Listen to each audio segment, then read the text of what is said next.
qu'est-ce que ça veut dire pour l'individu, l'économie circulaire? En principe, c'est de se réjouir de l'utilisation de vos biens et d'en prendre bon soin.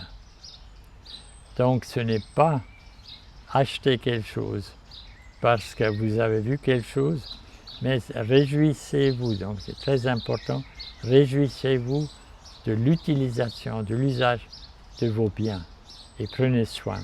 Je vais mettre mon cap là. En principe, d'abord, tout ce qu'on peut réemployer sans réparation, il faut le réemployer. Tout ce qu'on peut réparer sans le remanufacture, il faut le réparer. Tout ce qu'on peut remanufacturer, il ne faut pas le recycler. Donc il faut toujours faire le plus petit effort au niveau le plus local.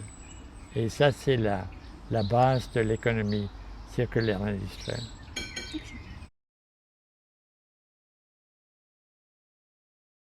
Donc si vous avez un lac, il y a très peu de variations et donc la qualité, préserver la qualité de l'eau est très important, tandis que dans une rivière, vous avez toujours de l'eau qui vient d'amont, mais le lac, ça vous oblige, l'élément de caring, ça vous oblige de soigner tout ce qui entoure le lac, tout ce que vous retirez du lac, parce que le lac, c'est vraiment votre capital de travail.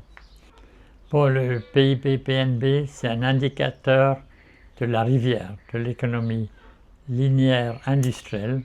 Donc on mesure le flux, mais seulement en termes monétaires, tandis que dans une vue de préserver les valeurs, les capitaux de l'économie circulaire industrielle, il n'y a pas de changement. La richesse nationale ne change pas. À l'époque, dans le premier rapport, je parlais exclusivement du domaine de R. Donc, réutiliser, réparer, remanufacture. Mais l'idée des déchets, on parlait simplement de recyclage à l'époque, recyclage dans le sens de récupérer des matières.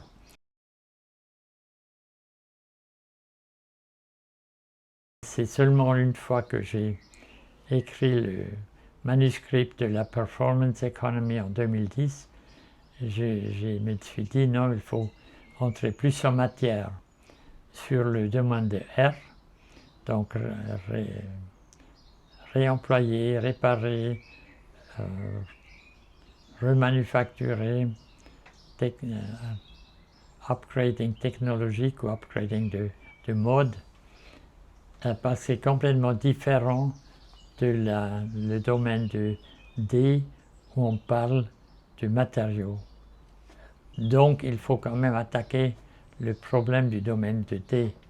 Qu'est-ce qu'on fait quand les objets deviennent des déchets ou plutôt des matériaux usés, abandonnés, mais la grande différence, c'est que le domaine de R, tant qu'on prolonge la durée de vie des objets, on préserve les ressources qui étaient dépensées initialement dans la production et qui sont toujours incorporées dans les objets, donc l'eau, l'énergie, l'émission de CO2,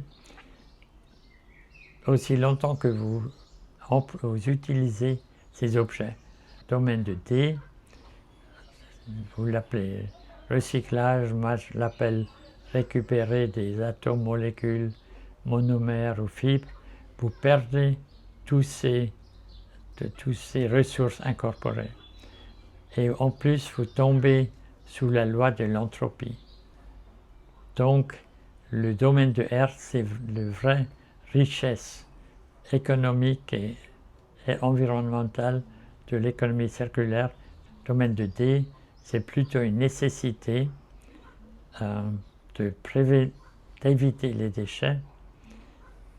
Donc c'est deux domaines complètement différents point de vue technologie, et le R peut se faire localement ou régionalement, a besoin de qualité, de gens qualité, il faut le faire là où sont les objets et leurs propriétaires, tandis que le domaine de D, vous pouvez faire au niveau national ou régional, et il faut surtout technologie et des nouvelles technologies.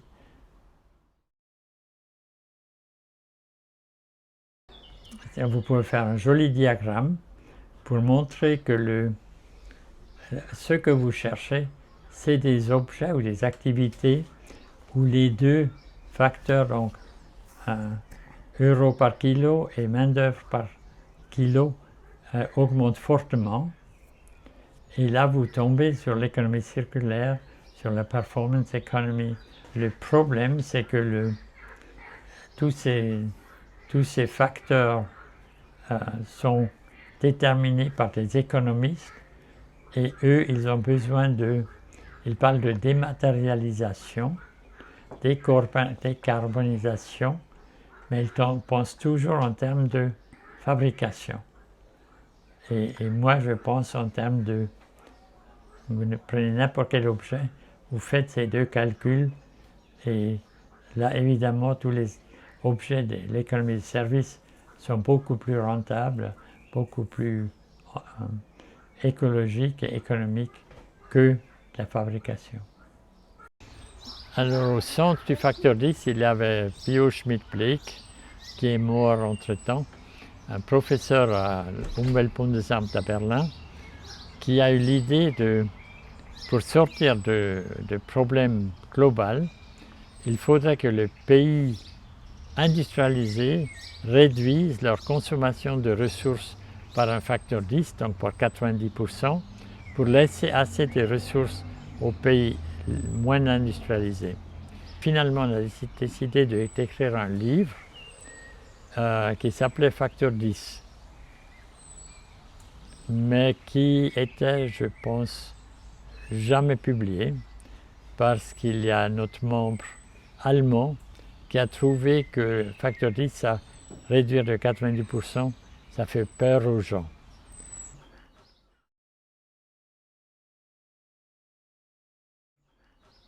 Aujourd'hui, au point de vente, dans l'économie industrielle linéaire, au point de vente, la propriété et la responsabilité civile passent à l'acheteur.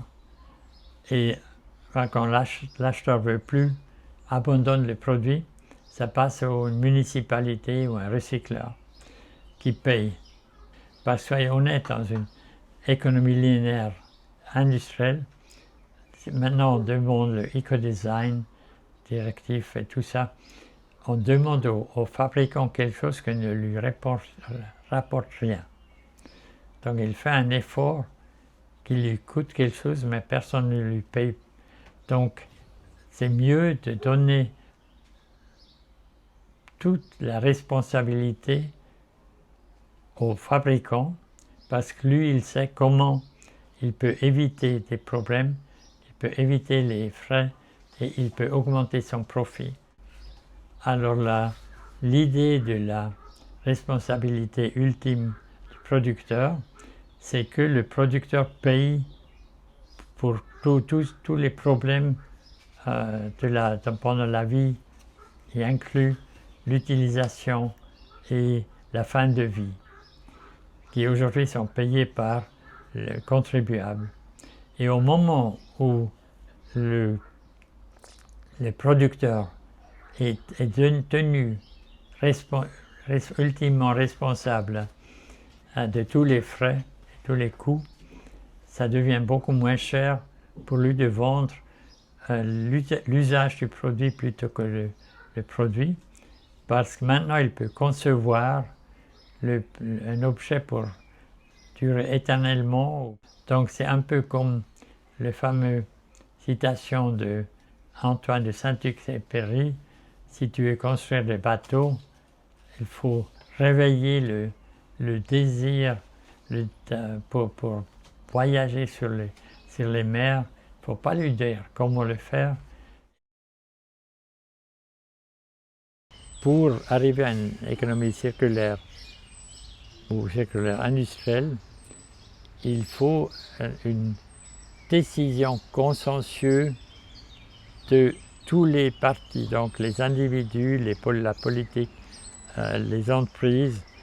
Donc c'est une décision et consensueux. Il faut être conscient qu'on change quelque chose radicalement et donc c'est pas du business as usual. Ça ne va pas venir tout seul si on continue. Non, il faut couper.